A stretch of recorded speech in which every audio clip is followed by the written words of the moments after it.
Assalamualaikum warahmatullahi wabarakatuh. Hari ini Ibu akan menjelaskan tentang nilai bisnis dalam sistem informasi. Ya, jadi ini adalah materi dari minggu ketiga yang akan kalian pelajari hari ini. Oke, jadi pengenalan nilai bisnis ini ada beberapa yang akan kita bahas, dimulai dari pengenalan nilai bisnis SI, kita mulai dari pengertiannya, apa itu keuntungan tangible dan non-tangible, lalu contoh dari tangible dan intangible. Setelah itu kita coba menelaah tentang penggunaan nilai bisnis SI di beberapa bidang di sini ya. Lalu kita coba ke manfaat nilai bisnis SI itu sendiri ya. Kita lihat dari manfaatnya dia di bagian perusahaan atau untuk individu atau personal. Oke, kita mulai dari agenda yang pertama dulu, pengenalan nilai bisnis dalam SI. Oke, sebenarnya apa sih nilai bisnis SI itu? Nilai bisnis SI itu atau biasa kita kenal sebagai value bisnis ya. Value bisnis ini biasanya mengacu pada suatu nilai yang dipercaya oleh pemilik bisnis terhadap produk yang diluncurkan. Jadi biasanya value itu merupakan dasar penilaian dari sebuah produk yang diberikan oleh perusahaan itu sendiri ya. Jadi biasanya perusahaan itu sudah menilai kira-kira produknya nanti akan kemana gitu ya, akan tertuju ke customer yang mana atau ke user yang mana. Oke, jadi ada beberapa elemen dalam nilai bisnis ya. Di sini ada 4, kita bagi jadi 4 elemen. Jadi yang pertama itu ada yang disebut sebagai need ya, need atau kebutuhan. Jadi need ini adalah kebutuhan yang diinginkan oleh pasar. Contoh misalnya sekarang di NTB deh misalnya atau di Lombok itu lagi banyak permintaan dari sisi misalnya makanan viral contoh ya. Jadi makanan viral yang diinginkan oleh Gen Z di NTB. Nah, karena itu semakin banyaklah kita ketemu produk-produk makanan viral yang memang diluncurkan oleh perusahaan atau diluncurkan oleh individu tertentu. Nah, jadi biasanya memang kalau kita mau memulai nilai bisnis itu akan dimulai dari kebutuhan pasar. Jadi dari sisi need-nya, kalau nggak ada kebutuhan dari pasar, biasanya dia akan berkurang. Yang kedua, ini misalnya solution ya. Jadi solusi ini berdasarkan permasalahan yang ada di masyarakat. Kalau tadi kita ambil contoh misalnya Lombok ini butuh makanan yang viral. Jadi kadang permasalahannya jadi makanan yang ada di Lombok itu aja. Lalu perusahaan atau usaha individu itu membuat sebuah terobosan baru dengan adanya makanan viral. Jadi sebenarnya karena kan biasanya makanan viral itu munculnya dari ini ya, dari artis-artis ibu kota gitu ya. Jadi mulai masuk ke Lombok. Contoh misalnya dulu pas pertama kali itu ada geprek bensu gitu ya. Itu yang pertama kali kan dulu. Sekarang udah turun pamornya digantikan oleh yang lain dan semakin banyak pesaing-pesaing yang lain, contohnya misalnya kayak bakso gitu ya, bakso Pak Majid atau misalnya makanan-makanan lain yang memang tetap bersaing sesuai dengan tren yang ada.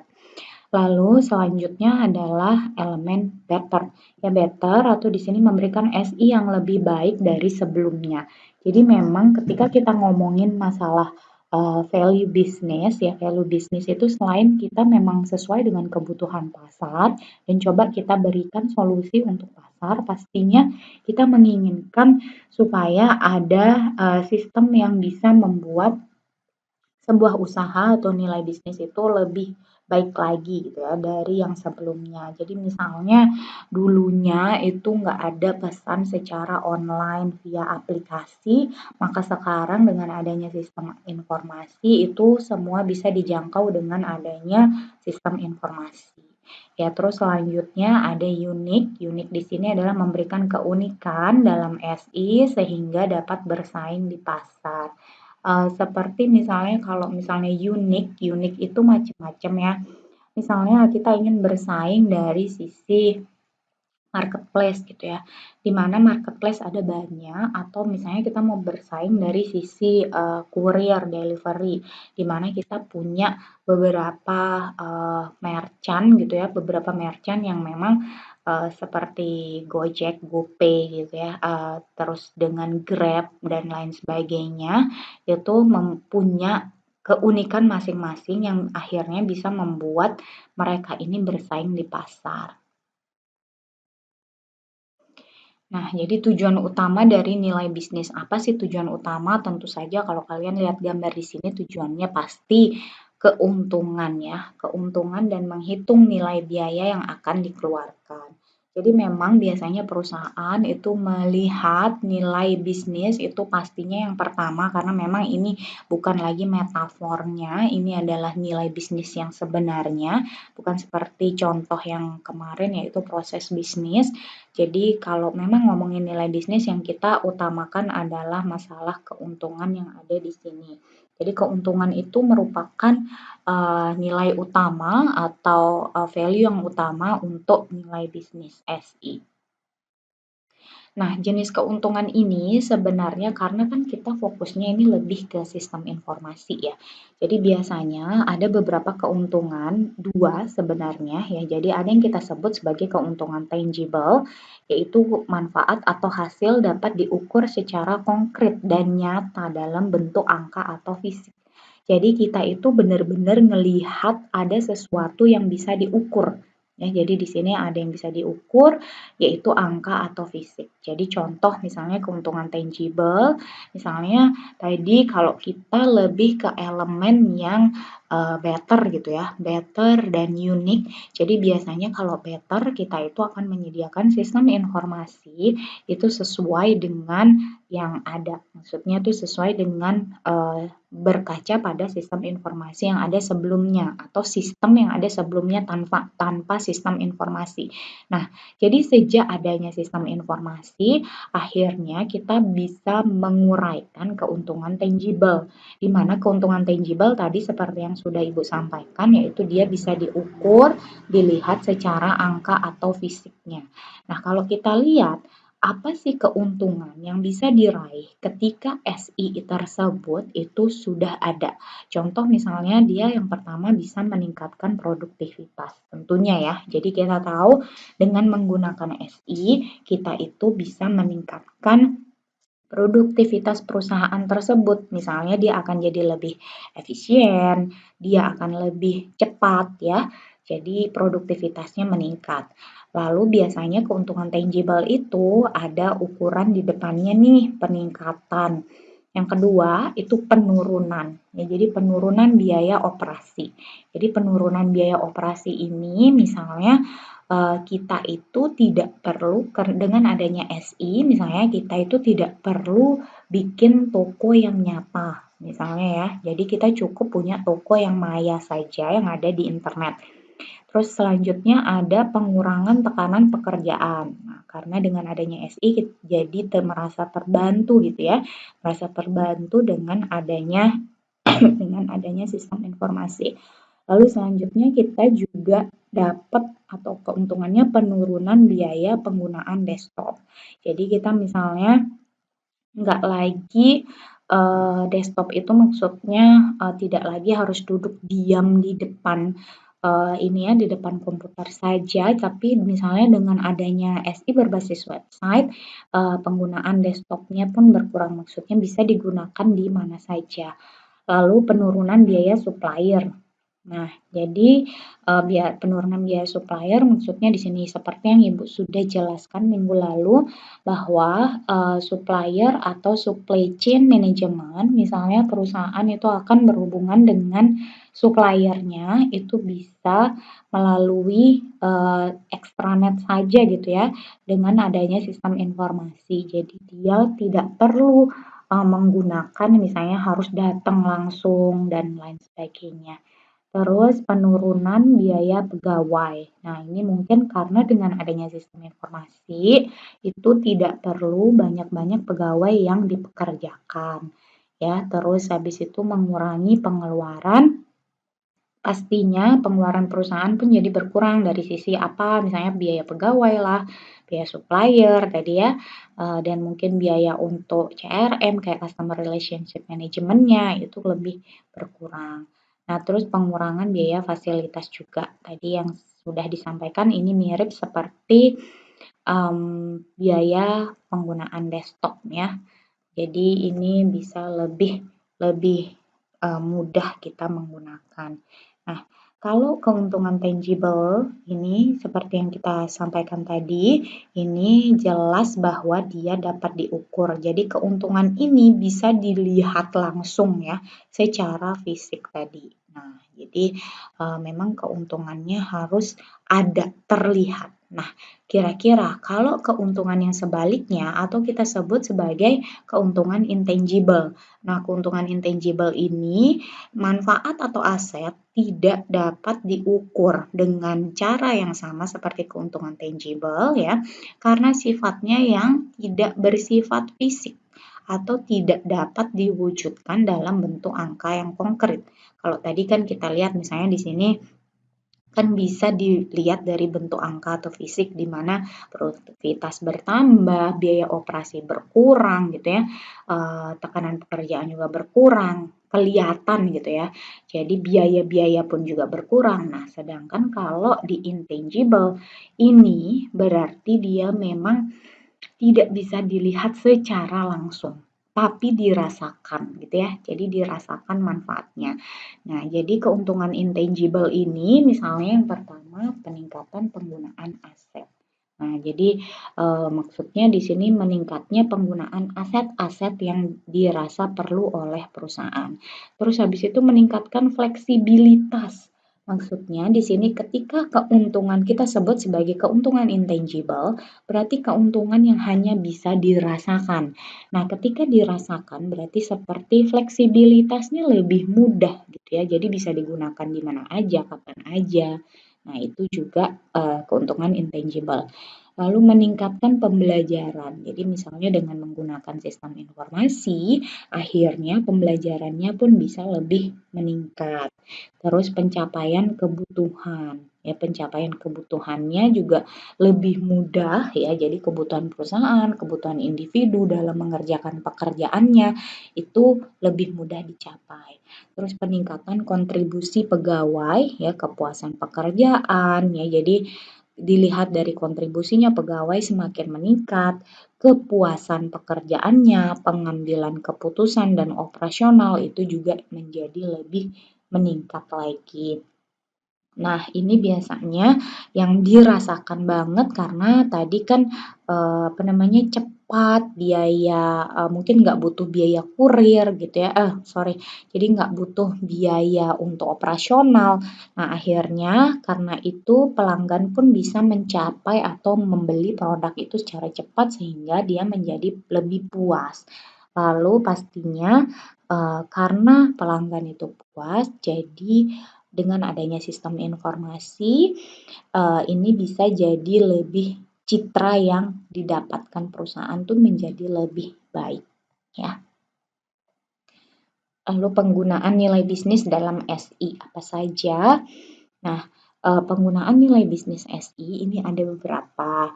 Kemarin kita sudah bahas apa itu SCM, CRM, ERP ya. Harus ingat apa itu kan supply chain management, customer relationship management, dan enterprise resource product. Nah, setelah itu ada e-commerce ya. Jadi kita bisa menggunakan SI yang bervalue itu ada salah satunya adalah di e-commerce. Lalu ada yang disebut sebagai business intelligence. Business intelligence itu adalah analitik bisnis ya atau analisis bisnis di dalam sebuah perusahaan. Lalu ada sistem manajemen proyek, manajemen inventaris, manajemen HRD. Ini biasanya ada di dalam perusahaan itu. Lalu sistem keuangan dan akuntansi ya. Ini terus sistem pendidikan. Jadi kita itu yang kalau di sistem pendidikan e-learning kita atau Berajah itu merupakan penggunaan nilai bisnis SI. Lalu ada e-Gov, e-Health dan ada di sini yang disebut sebagai SaaS atau Software as a Service ya. Jadi ini contoh penggunaan nilai bisnis di dalam SI.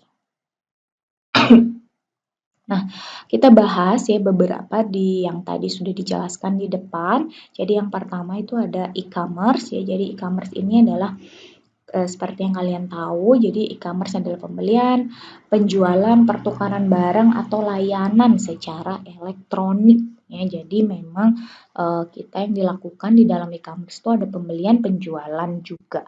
Nah, tapi perlu kalian bedakan apa itu e-commerce dan marketplace ya. Jadi kalau e-commerce itu lebih ke yang satu saja yang dijual atau khusus untuk produk tertentu. Contoh misalnya Nike gitu ya, Adidas ya contoh. Jadi itu dia misalnya buat website sendiri untuk produknya sendiri. Nah, berbeda dengan marketplace di mana kita tahu arti dari marketplace adalah pasar gitu ya, maksudnya untuk memang belanja di pasar, di mana kita tahu kalau di pasar itu kan banyak penjual. Nah, polanya sama, jadi di marketplace itu berarti banyak penjual di dalam satu tempat. Nah, itu jadi kalian harus bisa membedakan apa itu e-commerce dengan marketplace ya. Jadi kalau e-commerce ini ada beberapa contoh. Yang pertama itu business to business atau kita sebut biasanya dengan B2B. Lalu ada collaborative commerce, itu adalah C-commerce ya. Lalu ada B2C atau business to consumer, consumer to business atau C2B, consumer to consumer atau C2C ya. Ada intra business commerce, ada G2C dan ada M-commerce ya. Jadi ini ada beberapa jenis e-commerce yang biasanya digunakan. Nah, kalau kita bahas satu-satu, ya mungkin business to business itu adalah dari bisnis ke bisnis. Jadi dia tidak langsung ke customer gitu ya. Terus yang kedua kalau collaborative commerce itu adalah kolaborasi. Jadi di dalam e-commerce itu ada kolaborasi dari beberapa atau misalnya beberapa merek. Contoh misalnya kayak Sport Station gitu ya. Jadi dia ada beberapa merek di dalam satu commerce gitu. Lalu ada B2C, business to consumer, ini seperti yang berjalan biasanya dari bisnis langsung ke consumer gitu ya. Lalu C2B, consumer to business, jadi biasanya ini seperti contohnya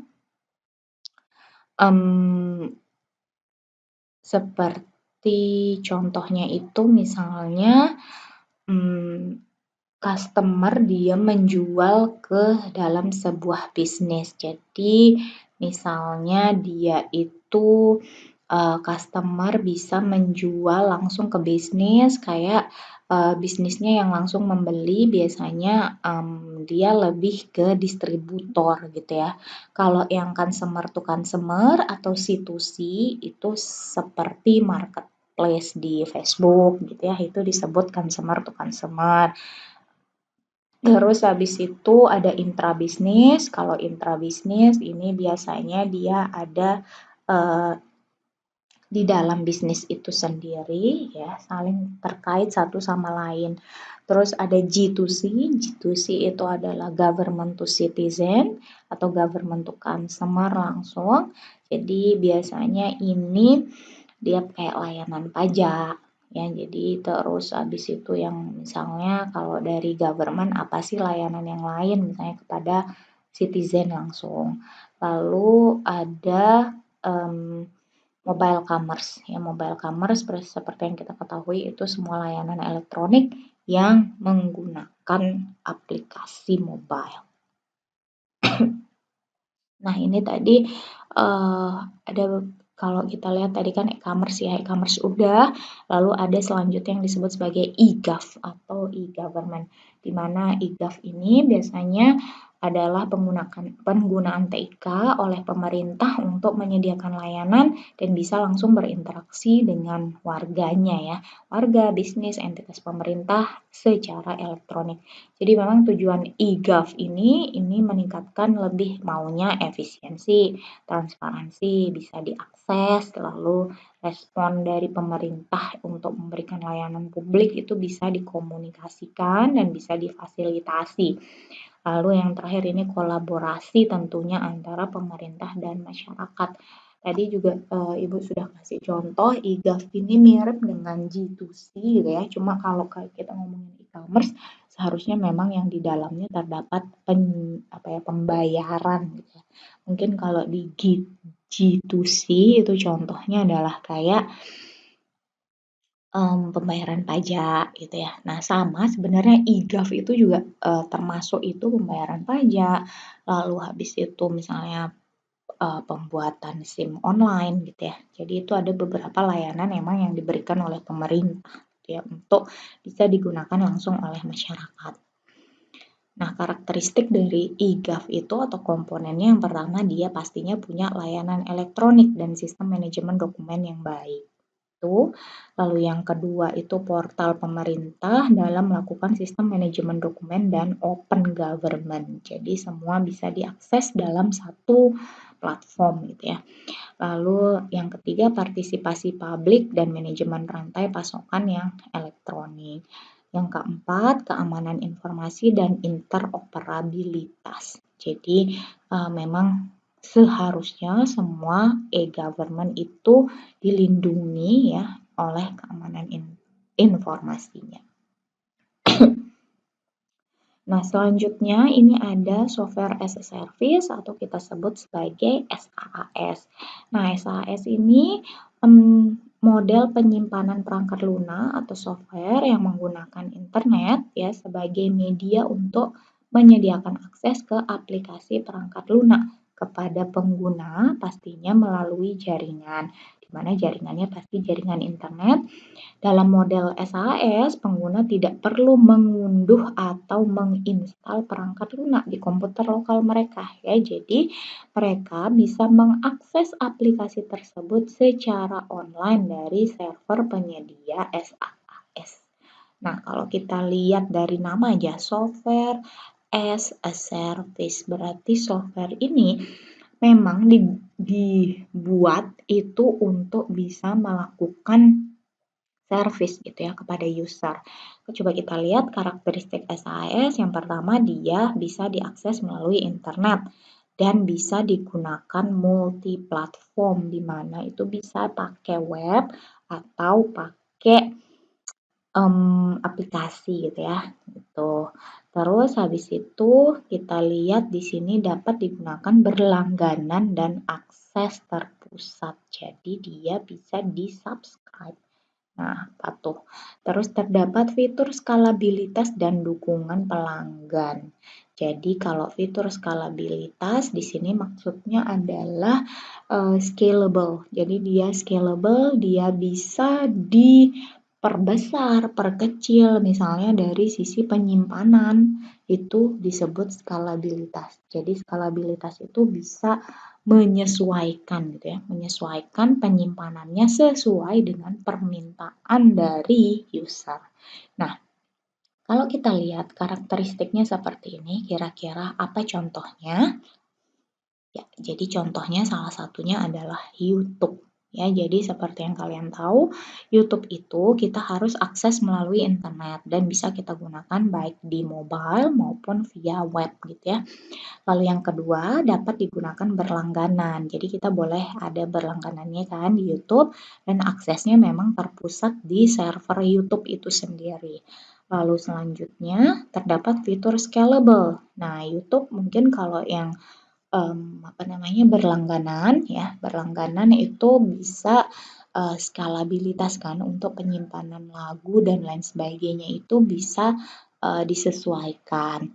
Terus ada juga pastinya dukungan pelanggan, pastinya dukungan pelanggan sangat didukung oleh software SaaS ini atau kita sebut YouTube ya. Tadi YouTube ini bisa atau ada dukungan kepada pelanggannya.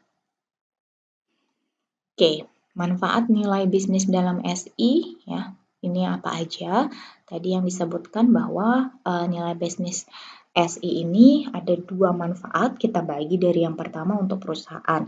Kalau perusahaan pastinya efisien ya, lebih efisien operasionalnya, lalu kualitas keputusannya juga lebih cepat dapatnya karena apa? Datanya sudah ada. tinggal diakses saja. Lalu peningkatan layanan pelanggan dan keunggulan dalam bersaingnya pun karena udah punya SI, dia jadi bisa lebih detail dalam melihat laporannya, jadi dia bisa gimana sih meningkatkan pelayanan pelanggannya pun akhirnya lebih cepat. Lalu penghematan biaya dan pengembangan produk dan layanan. Jadi di sini hemat biaya, bisa ngelihat produk dan layanan juga karena kita cukup pakai internet aja. Lalu peningkatan fleksibilitas tadi dan keberlanjutan bisnis dapat dengan mudah dilakukan ya karena mudah banget mengakses mengakses supplier, mengakses customer itu lebih fleksibel. Lalu pengukuran kinerja dapat dilakukan untuk mengembangkan strategi yang lebih baik. Nah, jadi kita bisa mengukur kinerjanya, kira-kira kinerjanya dalam kita bagi misalnya per semester gitu ya. Per semester itu kira-kira per 6 bulan kinerja perusahaan seperti apa, kita bisa tingkatkan kembali. Lalu pengurangan risiko terhadap bisnis dan pengambilan keputusan juga jadi lebih baik ya. Jadi ini khususnya untuk stakeholder. Oke. Kalau untuk individu sendiri, yang pertama pastinya produktivitasnya juga jadi lebih cepat ya, meningkatkan keterampilan dan pengetahuan karena emang pakai SI tadi. Lalu kemudahan akses informasi dan kolaborasi. Ya, jadi bisa collab langsung via SI aja gitu ya. Terus habis itu pengambilan keputusan dan peningkatan kepuasan kerja juga tadi mirip. Laporan-laporan bisa diakses dalam waktu yang mudah. Kesempatan mendapatkan penghargaan dari manajemen. Nah, karena biasanya kalau sudah bekerja dengan baik, datanya dapat, semua dijadikan satu, lalu biasanya individu jadi mudah mendapatkan penghargaan gitu, karena semuanya sudah bisa diakses dan disimpan dengan baik. Terus kesempatan untuk dapat berinovasi, ya boleh. Jadi kita lihat dari misalnya bisa berinovasi, melihat tren pasar, oh ternyata bukan ini produk yang mempunyai value. Jadi atau produk ini laku tapi kurang inovasi. Jadi bisa dengan mudah mengetahui itu. Terus kemudahan pengerjaan jarak jauh atau remote work dan peningkatan keamanan. Nah, ini salah satu keuntungan untuk kalian dan peluang kerja dari remote work pun akhirnya semakin banyak karena ya tadi SI tidak terbatas gitu ya, dia bisa digunakan dimanapun dan kapanpun. Oke, jadi cukup itu saja penjelasannya. Nah, ini tugas untuk minggu ini ya guys. Jadi dari tugas ini kalian harus cek lagi, mungkin lakukan diskusi dengan anggota kelompok, dikumpulkan akhir minggu ini, insya Allah nanti detailnya akan Ibu berikan via Brajah. Nah, kalian harus cek kira-kira kan kemarin kita sudah pastikan bahwa kalian semua kelompok mempunyai mempunyai judul sudah jelas. Lalu yang minggu lalu itu kalian pastikan nilai dalam organisasinya apa ya. Maksudnya organisasi yang terlibat di dalam sistem kalian itu apa saja, dan tentunya yang sekarang kalian harus definisikan, misalnya dengan adanya sistem informasi kalian, itu apa sajakah keuntungan tangible dan keuntungan intangible dari SI kalian. Nah, kalau cek lagi, kalau SI kalian ini adalah bagian dari e-commerce, mana ya? Jadi kalian analisis apakah SI kalian ini e-commerce kah, e-government kah, atau SAS, atau mungkin SI yang bernilai bisnis yang lain. Kalian harus cek, jelaskan beserta alasan kenapa sih memilih hal tersebut ya, karena Ibu tahu kalian tidak semua kan e-commerce gitu. Pasti ada yang lain. Nah, kalau memang kalian adalah bagian dari e-commerce, pastikan apa e-commerce yang kalian pilih ya. Tadi misalnya B2B kah, B2C kah, dan seterusnya. Oke, detail tugasnya nanti akan Ibu umumkan via Brajah. Pengumpulannya karena ini materi terakhir dari CPMK 1, insya Allah di akhir minggu ini. Oke, itu aja semua. Terima kasih. Assalamualaikum warahmatullahi wabarakatuh. Selamat pagi.